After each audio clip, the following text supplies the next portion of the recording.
Oh my goodness, Adam, it's Gamescom time. And guess what? Sony did not show up at Gamescom, but Jeff Keighley did. And Jeff Keighley talked about Sony stuff.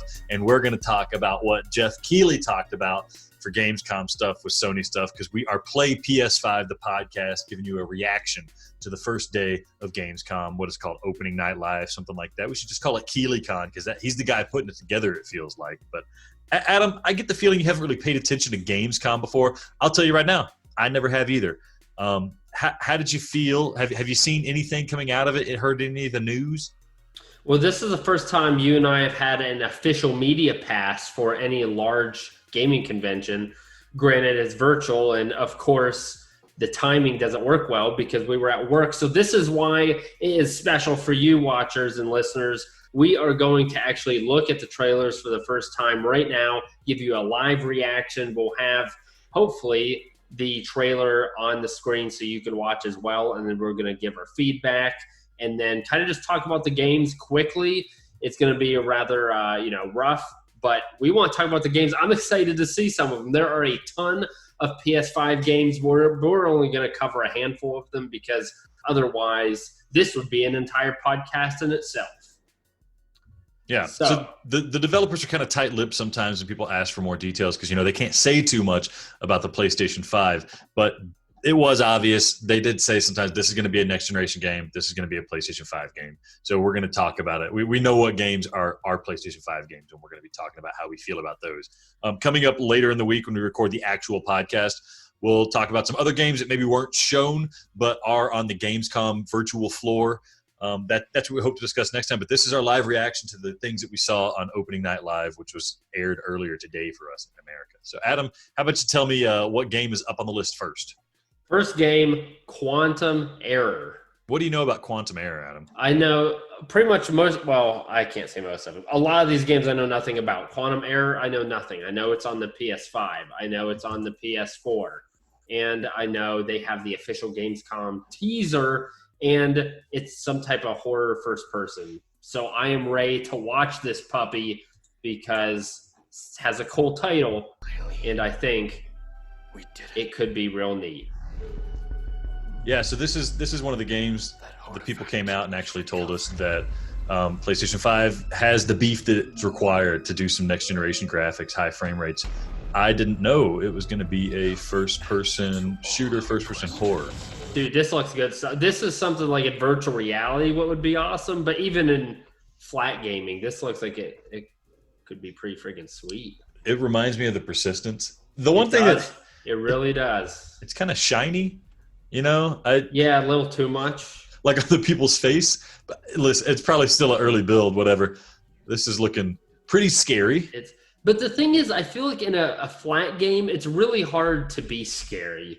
Like, if I'm ever, tense, I can just look over to my right and, okay, I'm actually in my room perfectly safe. Yeah, but for you, it's even scarier because you look over to your room and you see that you're just alone. That's a freaking low blow. That's a low blow. Yeah, I like this. You have a lot of areas that seem like they're pretty small, so you get that Quantum Error. It's a cool logo, everything there. Yeah, I like what I'm seeing. Graphics look good. They got some of the claustrophobic rooms where you're probably going to be bombarded by enemies, and that's going to be unsettling. They've got you're on a different planet. And so, yeah, I think that looks pretty good. Something I am definitely interested in. Unfortunately, in that trailer, they didn't tell us when the game's expected to come out. I mean, it's been worked on. I'm imagining it's going to be, I hope it's 2020. I'd love it. It got me excited. I didn't know anything about the game, and then I saw the trailer. That was one of the games that I walked away from this presentation saying, oh, this is one I got to keep my eye on. So I'm excited about Quantum Error for sure. What do we got up next, Adam? Next, we're going to go to a game that you have been looking forward to for a while in Star Wars Squadrons. Yeah. Star Wars. No, not Squadrons. Sorry. I loaded up Skywalker Saga. Let's do that one first. Okay, that's fine. Honestly, I'm not a big Star Wars guy, so I wasn't really, especially this Lego. I'm not interested in this at all. How about you tell me why you are? So have you ever played any of the Lego games? Not necessarily Star Wars, but just Lego games in general? I have not. I like them because they're really easy ways to enjoy a franchise without the serious commitment of watching the movie. Anything like that. I mean, the Harry Potter games are even fun. I don't like Harry Potter. The Star Wars games are fun. This one, So the games are always really simple. This one looks more complex. It looks like a legitimate action platformer, like Ratchet and Clank style game with all sorts of fully fledged, fully fledged mini games. And they've taken all 9 of the Star Wars games and Lego-fied them. And my favorite thing is they have a decent sense of humor. See, that's I think you like, because you have a couple kids, you're used to this childish humor. You got to watch this stuff. For me, a man, an adult who can pick what he wants to play and not have to worry about what my kids are watching, I'm not interested in this at all. The humor's not going to be that funny. I will just go watch the Lego movie if I want to watch Legos. It's not raunchy humor, but there's a certain amount of whimsy to it that I really find enjoyable, and it's really just silly, and I think that's good. Hold on one second. Listen to this. They have like a remix of the Star Wars song that is banging.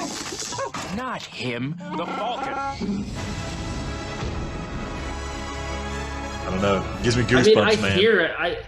I just care so little for Star Wars that I don't care. The thing is, I think this might be the best Star Wars. If this is as good as it looks, it's going to be the best Star Wars game ever made. Which is crazy that it's a Lego one. I'm legitimately, this is like maybe my top 5 most excited games of the next generation. Dude, this looks so fun. Why? This is nuts. All the gameplay they're showing, like I can't even tell what's game. It's all a cinematic. No, they showed a lot of gameplay there. Let's scroll back a little bit. They showed you flying. They showed Leia with a gun. Look, it's a third-person action shooter game. Oh my gosh. Okay. Look, that third-person shooting. Look, space combat. Dude, using the Force. I think this is their attempt to reach some younger audience, which is fine, and then get people like you also who are interested in it again, which is fine. I'm not interested in it at all. I hope I never see this trailer, and I without a doubt will never purchase this game. All right. Well, you're missing out, my friend. This is shit. I don't think I'm missing out. Good. It looks so good. I love it. I'm an adult. I'll be playing Quantum Error and sharting in my pants while you're there playing Legos. You're making me wish Quantum Error is not going to be good. Just because I want you to be wrong. Now, can we talk about Star Wars Squadrons? Yeah, Star Wars Squadrons. So of the two, this is the one I think I would more likely be able to like. But we'll see. This is another one that you're really excited for, right? Yeah, just because Earth is Leia's boob right there. So this is the dogfighting game. You aren't sharing your screen. I'm sorry. That's okay. There we go. You're talking about Leia's boob. There we go, Leia's boob right there. It. This is that dogfighting Star Wars game that's fully playable in VR. And see, that's the only reason I would be like, here's a slight catch. I don't know if this is coming out for PlayStation 5. This is coming out in like a month. So I'm super excited about that. If it comes out on PlayStation 5 and it's enhanced, wow, what a great treat to have. It's at least got to be compatible with it, right?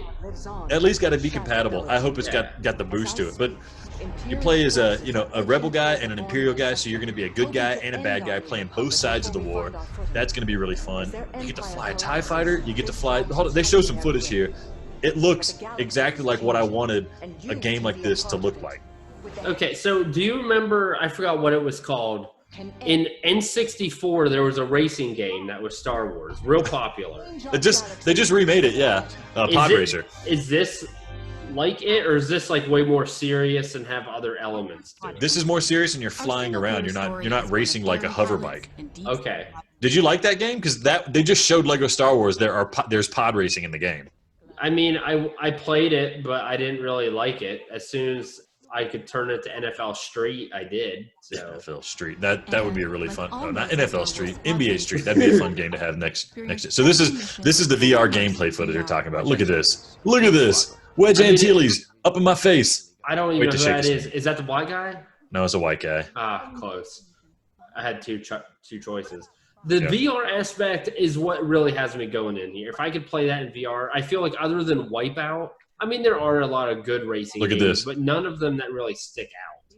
Look, oh my goodness. This is cool. This looks like a game that could make you motion sick and would make me really interested in playing this in VR. It's like, finally, somebody made a single-player Eve Valkyrie. Imagine if Eve Valkyrie just had a single-player to it. It would be so great. This does look like, I mean, Yeah, it's good stuff. And I kind of like, too, how they are – I mean, this is a pretty big trailer. I mean, I know it's coming out in a month, so they have a lot of stuff they can show. But, I mean, this has some girth to it. This is a game that I'm going to call this a political purchase in the sense that I might just buy it so that I can motivate developers to make more games like this, regardless of if it's good or not. I'm buying it to incentivize developers to make. How much do you think this is coming out for? I mean, it should be a full $60 game, but for some reason I think it's going to be like a $30 or $40 game. Really? Dude, if it's coming out on PS5, no way.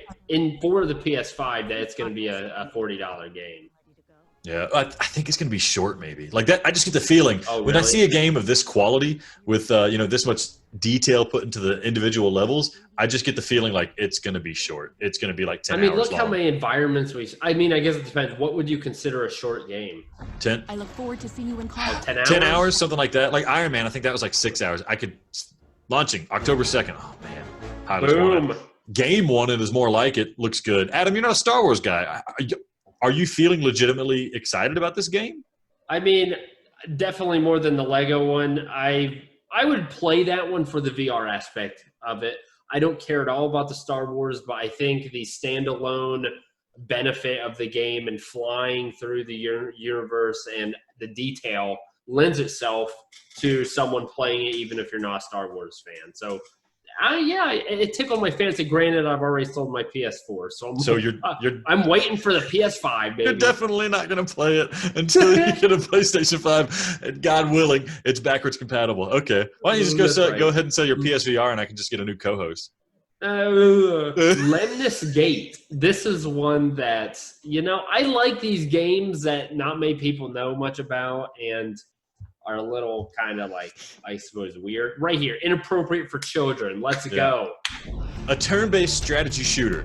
So here's what I'm thinking this game. I'm thinking this game is like Transpose, or that game that I love for PSVR, Transpose, where you record your actions. It says 25-second time loop. So I'm guessing you have 25 seconds to do something in a level, and then your opponent has 25 seconds to do something too. And it's like you're doing capture the flag. You see? You record yourself running, grabbing the flag, and taking it back. Then they have 25 seconds to kill your guy while he tries to capture the flag. Look at this. And so by the end of the game, it looks like you have 100 different recordings of yourself running around doing stuff, trying to mess each other up. So what I'm thinking, I'm either going to really like this game or I'm going to absolutely hate it. And I'm leaning towards hating it, not because it's a bad game, but games like this, I don't know, I just don't enjoy. Maybe it's because I'm too stupid. But it's definitely, I think, an interesting concept, and I would have liked to learn more from the trailer. It says early 2021, so we'we've got a ways to go, really. Dude, Rat Loop. Yeah, what did they make? They made Vroom Kaboom. Oh, no.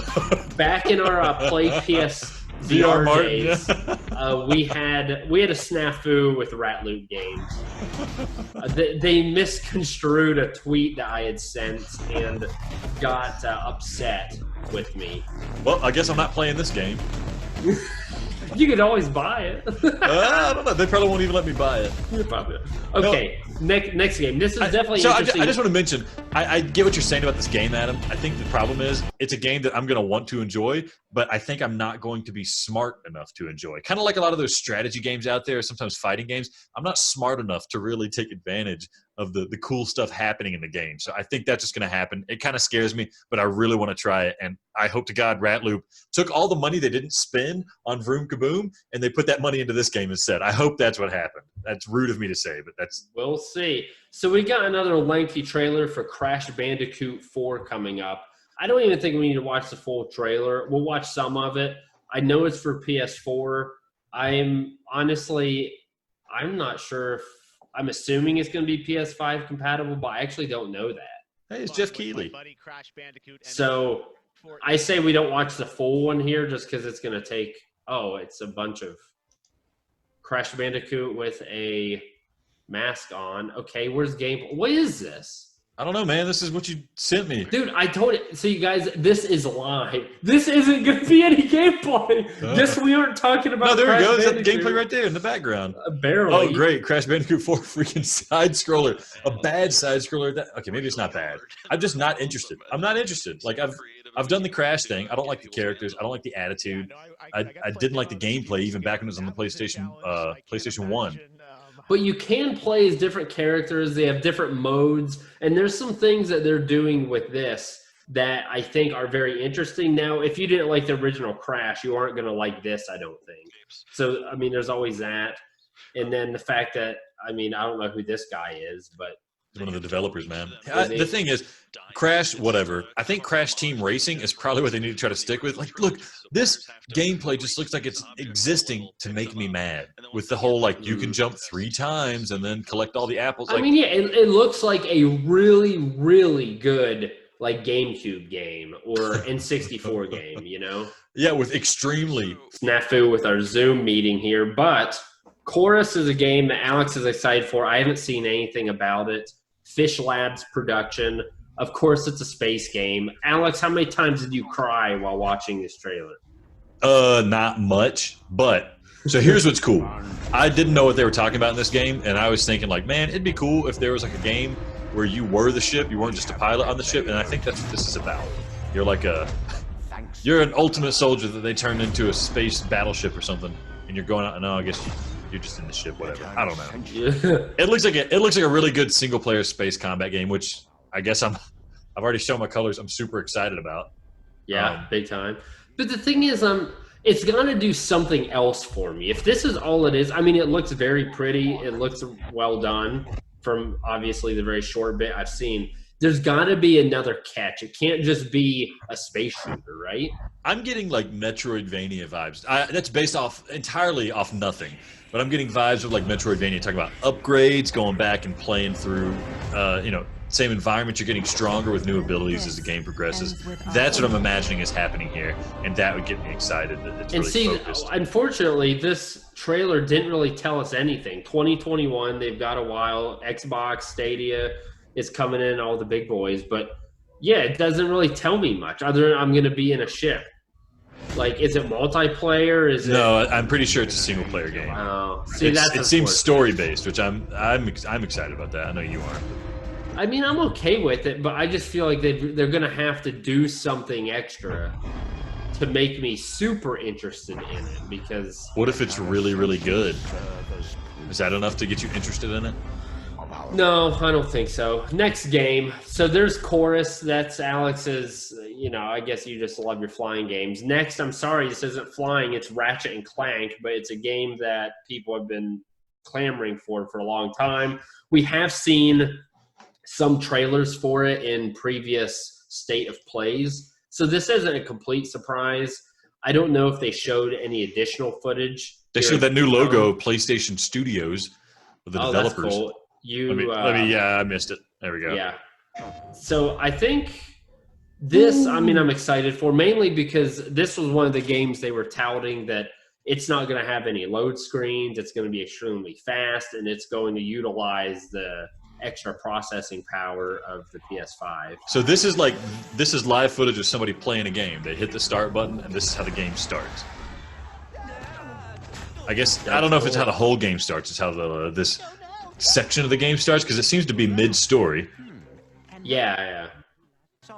I think that would be. I mean, there has to, even if you ignore the fact that the game needs to load some, if it does, there needs to be a title screen to continue or load a new save state. So I mean, there's going to have to be a title screen. Yeah, but look at this. So much going on in every view. It looks very good. It looks very involved. It's so detailed. Everything looks smooth. I've played Ratchet and Clank for like the original PlayStation. I think I maybe played 2 of their games. I remember them being fun, but then I've fallen out of playing them because it's another one of those games, honestly, that I was like, I played it as a kid. I'm an adult. I don't want to be playing these kid games. See, that's you again, ignoring all whimsy. So this is just, this is kind of a long trailer. We can go through it as long as we want to, but it's just impressive how visually visually busy it is. I mean that in a good way.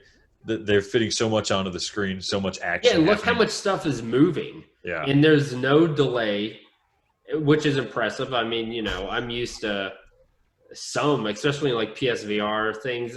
You just can't have a lot moving at the same time, but different people are shooting, and there's things flying, and there's leaves falling to the ground. Like it's very impressive.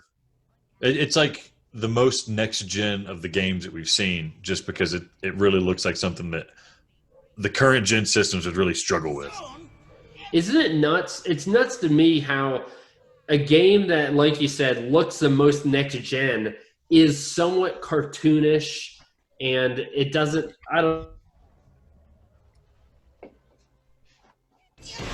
And we lost Adam again. So yeah, another snafu with Zoom. It doesn't like the screen sharing, but the game that looks the most next gen is a cartoony type of game, which to me is nuts. When you think of something next gen, everyone wants these graphics that are more realistic, that are more immersive, and makes you feel like you're actually in the game. And yet a next gen game, one of the most revealing of those, is like a cartoonish game. So that was really cool. This like new portal mechanic that they're showing, where you grab onto a portal and it teleports you up there that swiftly. That's the thing that's next gen about it, is it's moving through the environment so quickly, basically dropping you in new environments so quickly. That's really impressive. On top of all the graphical impressive stuff that's happening. Yeah. All right, let's go to the next game. We apologize. I have no idea what this screen share is going to show for you people watching. I don't know if it's going to be clunky or not. The next game we want is Sam and Max. So this one kind of... I don't want to talk about this that much. I just want to mention one thing about Sam. I don't have any video to show for it, because the video is not very good. Is it not? No, it's just Sam and Max game. The one thing about, do you care about Sam and Max, Adam? No, go ahead. You talk. I'm watching it quickly now. It's only like a minute long. Watch through. It's Sam and Max is an adventure game. This is a VR version of it. What's it called? Sam and Max 4 virtually something? This time it's virtual. This time it's virtual, which isn't even really much of a pun. They're those legendary adventure game characters. This time it's a VR game. So the point I want to make with this is this the first official announced PlayStation 5 game that will have VR compatibility? I don't know. I think so. That's why I want to highlight it again. It's like, here we go. Another game is kind of sneaking around saying, guess what? We're VR on the PlayStation 5. I think it's also coming out for the PS4. It's not super impressive graphically. It looks kind of like the Groundhog, like the gameplay might be like that Groundhog Day game that came out, just kind of mini games going through an environment. It's probably fun. I've never been a huge fan of Sam & Max, just really because I never played them. So, Adam, is it getting your goat? I mean, I'm glad it's virtual reality just for the sake of virtual reality, but no, the game doesn't look like anything special or even anything good. I didn't know what Sam & Max even was. I had no idea that was a cartoon, or a game or whatever it is. Again, glad it's virtual reality. I don't really have much else to say about it. Our last game, though, is GodFall. And again, there are a lot of different and other presentations and trailers. But again, there are so many of them for the PS5 that we would be here all night. So we just kind of grabbed the few that we thought were most interesting, talk about those. And so our last one here is going to be GodFall, as Alex pulls up that. And it's a game we've talked about, and definitely looks like it's going to be good. Although I have a couple concerns about it, but what does this trailer immediately speak to you about, Alex? Here's the feeling I got with GodFall watching this trailer. This is just a lot of gameplay they're showing us. Here's what I like about GodFall. They're showing us gameplay, almost nothing but gameplay. They want us to know what this game is, and they're not shy about it, which you rarely see in AAA games coming out for a next-gen console. It's visually very impressive. Might not be my favorite art style, but that's okay. I'm sure I can find a character that I think looks cool enough to run around as. But the thing that I really like about it is the gameplay reminds me of Destiny, but it reminds me of the part about Destiny that I like the most, and that was when I was running around with a sword in Destiny, which is like a limited thing you could do. But in this, this, it's a hack and slash game. You're doing a ton of it. So you see them, they're fighting the guys, and there's loot dropping out, there's money dropping out, things like that. That's what I want to do. There's tons of guys. You're bashing them. You have this full action arsenal, which you rarely see in an action RPG loot game like this. It looks pretty. The gameplay looks fun. It looks a bit stilted, which is what you expect from an action RPG, but they're really getting close to that fluid combat that you would get from like a normal action game like Devil May Cry or God of War, and I applaud them for getting that close. It looks so fun. I could see myself really getting involved in playing this game and enjoying the grind, which is what they want you to do. Yeah, I feel like I have a couple concerns. First of all, this trailer is better than some of the others they have shown, because some of the others, the gameplay looked very slow. And maybe you could argue is methodical, but it was very slow. And I don't think that's going to return a game that I'm going to want to play for hours and hours. The other thing is because they call this a hack and slash looter, is I think what technically the term they use is. And the very few of these that I've played, it seems like at some point, immediately you start leveling up very quickly and you're getting good equipment that is better than what you currently have, and you get a lot stronger very quickly. But there's a point where you're really going to have to grind a lot to get minimally better. And assuming there's some story element to this, to finish the game may require that you decide to. I mean, pretty much you don't know how long, because a lot of it is variable in what you receive when you get loots and all that stuff. Well, they don't want you to finish the game. It's that kind of game that you don't finish. You just play forever. So it's a game as a service, I'm imagining, kind of like that. I don't like that. I want there to be an end. Yeah, but then they also say that it's a complete package. So I really don't know. I really don't know what they're expecting with this. I don't know if there's in-game content. I don't know. However long it is, whatever the whole package is, I want to be a part of it. So I'm excited about it, man. I don't know. I went from this being my least exciting game to one of my top 5 games that I was pumped for. It just looks better every outing, and it's just going to probably be looking better and better until I actually have the game and I play it. Yeah, hopefully. And I think it's going to be a game that will come up early in the PS5 release. It may not be a launch title. I don't know, but I think it is a launch title. Yeah. Is it? Okay. I didn't know if they confirmed that. So I mean, that's awesome too. It's probably definitely going to be a game one of us is going to get for sure. So. I'm gonna get whatever, Adam. Shut up about it. Speaking of launch title, they did announce, the Ratchet and Clank people did announce that it's going to be a launch window game. Now that's kind of wishy-washy way of saying it may or may not be a launch title. I hope that's them being wishy-washy about when launch is, because they can't announce when the PlayStation 5 launch is going to be. But launch window means we're probably getting it in 2020. So we know we have that game to look forward to. It's going to be real fun to play right off the bat. So yeah, that Godfall, I'm going to be pretty poor with after my purchase of the PlayStation 5 and 2 AAA games right off the bat. Won't we all? Won't we all? Well, thank you guys for watching. We have PlayPS5, the podcast, here both on YouTube, Spotify, iHeartRadio, iTunes, all the big ones. Please give us a listen, subscribe, check out our other content. We're pumped for the PS5. We hope you are too. Stay in contact. Comment below what you think about Gamescom, and stick with us, and check out Play PS5 the podcast. Don't play with yourself. Play PS5.